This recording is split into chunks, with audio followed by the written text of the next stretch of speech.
Hello boys and welcome back to TLAC, aka Think Like a Champion, except today the C doesn't stand for champion, it stands for copper, as we queued up on a copper account to learn how not to play the game, because there's a lot of mistakes that these lower ranked players make that I probably just don't even think of because they are so dumb I might not even think about. So today we're going to actually see those mistakes live as I play the game, because I can't play Think Like a Champ, because I can't play ranked without playing cheater. So we're in copper. We're going to learn the mistakes of copper, what they do wrong, what they do right, because honestly, coppers can surprise me sometimes with how good they actually are at this game. So I'm interested to see how they play, how it all goes down, and to watch and witness the horrors of copper ranked that we will see here today. In terms of bans, I don't really care. Shout out to Patat Forever. Let me use his account. Thank you very much. This is the copper account that we're on. I'm not going to try hard. I'm not here to come and all over the cop.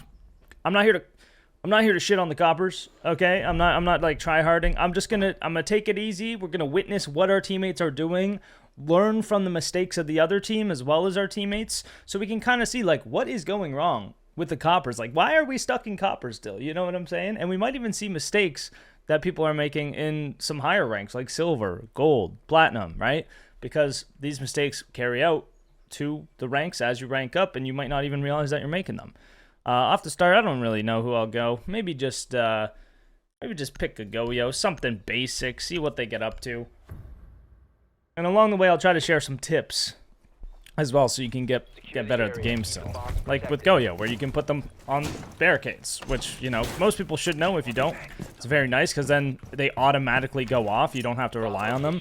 I'm not actually going to do the site setup. I'm going to look and see what the site setup is before and kind of critique it, you know. Already, you know, we have a couple people AFK, which is not good. This is the best time to go and shoot drones, and if you're on attack, you know, this is the best time to go and set up the drones. You see, we have no outside reinforcements, not a single rotate. They got drones in sight. Like, if we're not shooting this, first mistake here is this guy's just driving it around. He could just set it up and hide it somewhere so he's not losing his drone. I also forgot to change my ADS sensitivity, so my aim is going to be really bad. Hey, we'll fit right in. I will just kind of quickly adjust it. It's not going to be perfect, but it'll be close enough. If you want to know all my settings, you can find them in my settings guide. I think it's something like this. I think it's like 170. That's probably okay. Yeah, it's a little better. It's not ideal, but it'll work for today. So, you know, already not holding map control. That's a little bit of a mistake. We do have this dock. This dock's doing good. This vigil's doing okay. But Valk just completely unaware. No rotates between the bomb site. Definitely something you want. I mean, just to be able to flow throughout. Even just make some like unique angles that you can hold. Like stuff like this is always great. You can do the same thing on this washing machine too. Just make a little angle above. You can watch the breach, which we also didn't reinforce. So I mean, the biggest thing right now is just like absolutely no site setup, which is not great. And even if you're just one person, just get the main walls. Like if your team's not reinforcing anything, reinforce the outside walls. These are like the most important things. Make the rotate. That's about it. So just pick someone with impacts, pick someone with a shotgun, so at least you can have the basics of a site setup to help you. This sense is actually really, really low. It's actually kind of throwing me off here. So let me quickly adjust it a little bit more here. I think this is probably going to be better. There we go. It's a little more like home. Let's see what else the team's doing. So we know they're over here because they killed our team, but now nobody's watching it. So they could realistically just walk into sight, which is not what you want to do. So you want someone to pick up these angles, right? I think I hear one coming through like this bull side. So again, nobody holding it. You want to react to where the team is not playing, which is this bull area. You see Legions going kind of crazy. So that's a good flank by the Legion. But again, just like if they were faster, if they were more aggressive, they could have taken that space sooner and it would have been bad. Doc obviously not stimming. Not sure why. Like, your teammate has low health and he's right here. Luckily, easy pickings is just better. So again, what is going wrong right now? This Habana is doing nothing as his team gets slaughtered. When you have the man advantage, you need to keep the pressure on. This guy's just sitting out here droning, doing whatever, right? He's not really achieving anything. 40 seconds left. Everyone run at him. That's always a very smart option. Instead of holding a nice passive angle, we're going to sprint at him outside and throw our bodies. Might be another reason why you're stuck in your rank is throwing away the numbers, right? You see I'm just sitting in the shower. I mean, the Legion was going for the ace, so you can't hate on that. When you can go for an ace, go for the ace, I guess, if you want. If it's worth getting the ace over getting the win, then that's, you know, that's your preference. Seems like this guy's rotating. Doc just still shooting. If you're in this situation, you can just hide. He has to plant the bomb, right? He has to either plant the bomb or find me. He's probably not going to find me. But if we both peek him here and he happens to kill both of us, we lose the round. So we can just play the win condition by hiding in the shower there. I can see this Doc just sprinting at him. Habana, terrible, terrible use of time. Sitting outside the building the entire time. And like also using her hard breach on the outer wall. That's something that could go all the way back to the prep phase, right? If you're in the prep phase and you see that that exterior wall is soft and you want to push there, instead of picking Habana, pick Ash or pick someone with hard breach tools in case it does get reinforced, and then you can still open it. Plus, all your drones are driving to site. You probably saw that we don't have wall denial. You know, we got to use your drones a little bit better because that's all the source of information that you have. And it's really going to impact how the rest of the round plays out just from the very start of the game. So if you can use those drones more efficiently, just to figure out the general basics of what's going on, right? Oh, they have, these are the operators they have. Okay, they have a bandit. Maybe I'll play something to counter the bandit. Or I'll just pick someone that can go somewhere else. You know, they only have a Legion. That's not a lot of traps, so we can probably just walk into the building with our guns up, and they might not have the information on us. Shooting my teammates in the ankles. Good way to start the day. Always love doing that.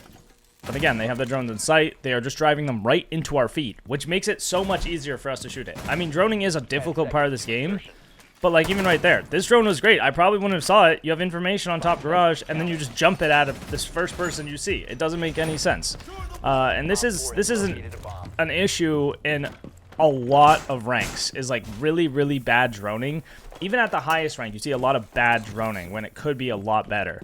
So, try to work on your droning. I mean, it is that impactful that it does, you know, it's the foundation of your round. And if you are not droning effectively, you're playing off a poor, shiesty foundation that's going to crumble once you step into the house, right?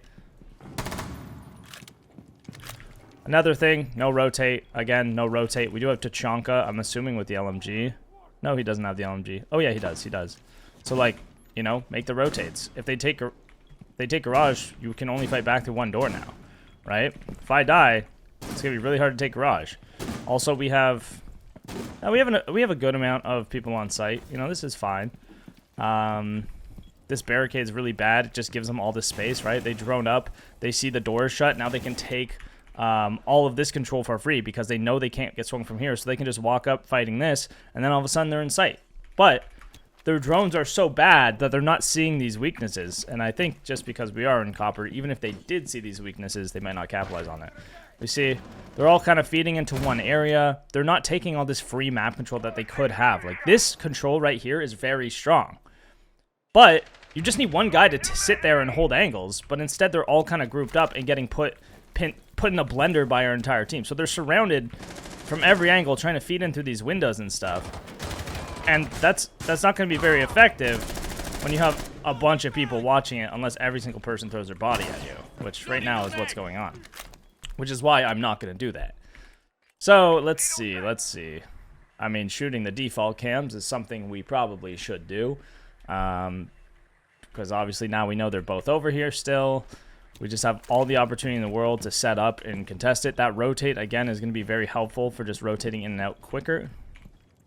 You see this Thatcher, he's still out there. You know, I could even sit on the cam right now. I could, but the Finka could hop in, and I know he has to vault in this window anyway. So I can just sit here and hold it. You know, this passive angle.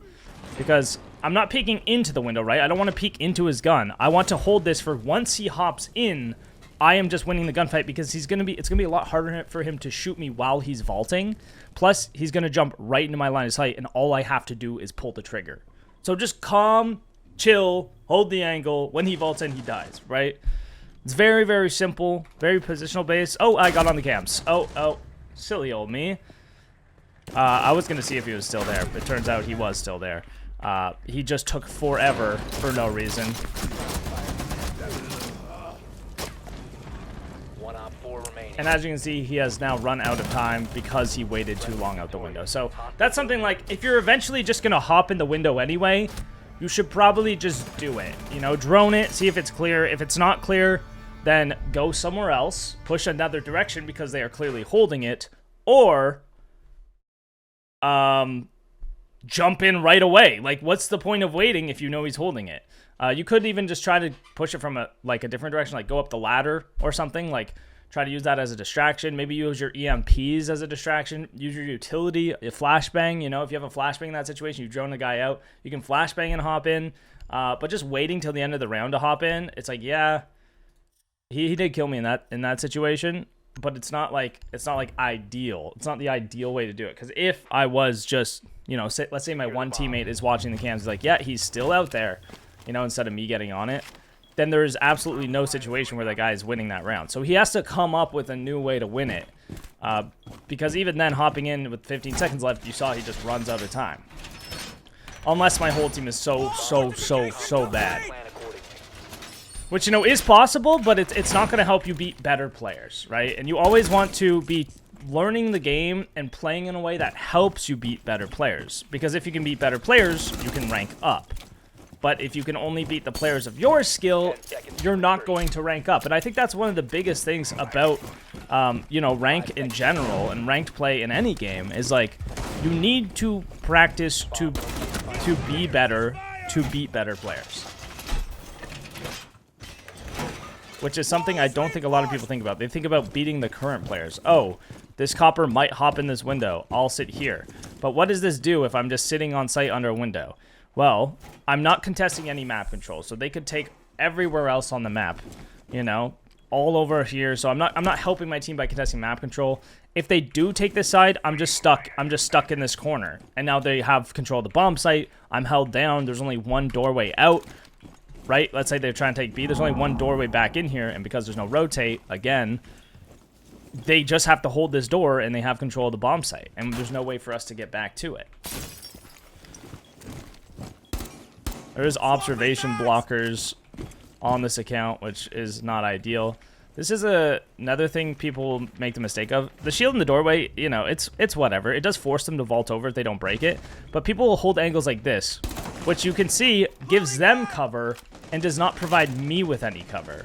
So instead what we can do is the same thing as that window, is we can hold this passive angle for once he vaults, I can pre-fire him as he vaults into the site, instead of peeking over and trying to win the gunfight. Now, if I have a better position, let me see if I can get there without dying. There. Now I can hold this vault way easier, the best angle possible, and I'm not exposing myself to the other side, so he's not going to use that shield against me. So playing your utility properly is also very important. Now again, this guy could just walk in through the other site. I have no rotate, I have no info. Making a little hole here might help.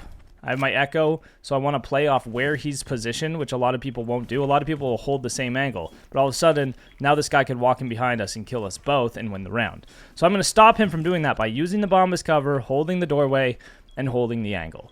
Now we are both effectively covering things. I know if I need to look over here because that guy will die, and I'm just holding angle. Very calm, very passive. I recently did play with some coppers. He just did this drone from somewhere, so I'm going to kind of be aware that he could come over here. I was recently playing with coppers, and they overdo everything. Just calm down. Hold an angle. Very simple. He can come through this doorway or this doorway. That is it. Those are his only two options with the current information. So if he's holding this doorway, I just hold the other one. I just hold an angle. I don't move. I keep my sights up. Now if he walks in here, I shoot him, and maybe I miss a little. Maybe I do a little damage. Maybe I kill him. But at least I'm looking the right way and not getting shot in the side of the head. So he's right here right now. He could vault over. But again, he could walk around. So I'm going to go back to holding this. If I hear him close on the shield, I will turn my aim again. For now, I hear the barbed wire. I'm going to keep holding the angle. And there we go. I just kill him when he peeks into it. Very, very simple. Don't overcomplicate it. This is copper, guys. We are talking about copper, okay? But this is also the case for higher ranks. I see this in gold. I see this in emerald. I see this all the time where people are just freaking out, doing all these different things when it's like, this is Amaru. If he hard breaches the wall, yes, he can get into the site. But you will hear it. So we don't have to worry about that. As far as we're concerned, he can only get into the site from 2 directions. If he tries to go to the third, which is bathroom, we will hear the barricade break and we can reposition. So until that information changes, chill out. Just chill out. Just chill out and you'll be fine. All right, we're heading into attack now. Big 3-0 on the board. I mean, obviously they lost a person. I only have 1 kill, though. I only have 1 kill. I'm not doing that much. I'm just chilling. I'm just chilling and playing the game and staying alive and try to work off the information and filling in the gaps. If you do that, you will get out of copper. You don't have to kill everyone. You don't have to do anything crazy. Just play positionally. Try to call out. I mean, I could even be calling out to my team. Not that they might not know, but you could always say on ping. You know, keep it very simple. There is a guy on the other side of the map. People will understand what that means. Hey, there's a guy behind you, in the room behind you, etc., etc. Call the operator name. Sledge, you have one behind you. You know, this is how you should do a drone. By the way, this is the difference. My drone is here, sitting here. Now I have information on this room. If I drive it straight at his feet, all of a sudden my information's gone. I can't actually use that. Shoot the default cameras, guys, please. Please, shoot the default cameras. There we go. Taking notes, shooting defaults. Watch for spawn peeks if you really need to. I feel like you'll probably be safe in copper. They're probably going to whiff if they spawn peek you anyway. Get up. We know there's no wall denial. Why? Because we have a drone in. Is he bandit tricking? No. Look at how effective that drone is just by hiding it under a bed instead of driving it right at their feet. Now the wall is open. Okay, great. We've added pressure to the defense. We know this is castled, so they can't hop out, right? There's a guy top yellow. We hear him making footsteps. Okay, that's one. Is there anyone in here? No. Is there anyone in here? No. All right, let's fight the top yellow guy. Let's fight him now. We smoke. We smoke. And now we fight. We push. He's actually dead. Our fuse killed him. Fantastic. But now we have map control, right? We push through the map control. We're holding. We're holding angles. We're not sitting here on ADS. Silly. We're holding an angle for if we get peeked, we kill him, right? Now we hear a guy on our right. He is dead. We hear the last one. Where is he? Where is he? They reinforce this. Terrible, because now I can just plant here for free. We push up. We take the control. Now we have the bomb site. All off 1 drone and 1 thermite charge, right? Now it is a 2v1. We can get back out. Get rid of that. Oh my god, this guy is right here, apparently. Alright, he's got a long angle. But I can just play this. I can play my drones. I don't have to do really anything. Right? I can walk back in and shoot him once he goes for the diffuser. I'm going to stay safe for now. I have the info on it. He can't get through this wall, remember? He's to your left. I don't know who he's talking to, but I would assume that's a good call. Oh, I see him here. I don't need a peek yet. He has to defuse. It's a waste of time. He's pushing up on the breach. I just hold a passive angle. He has no time. I'm going to check the diffuser so he doesn't defuse it. He's not there, so he ran out of time and we won the round, right? Very, very simple gameplay. Think like a copper, everyone. Think like a copper. Let me know what you guys thought about this one. We'll see you on the next one. Thank you for coming.